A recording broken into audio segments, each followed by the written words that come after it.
Hi.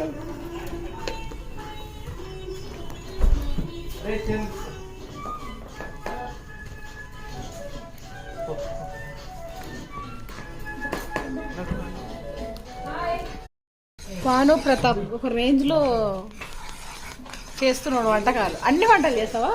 ఎన్ని వేల వంటలు వచ్చి? అన్లిమిటెడ్ వంటలు అంట. ఒకసారి వాడదాం ఏనండి. ఇంకా భాను ప్రకాష్ అంతేనా? ప్రతాప్ భాను ప్రతాప్.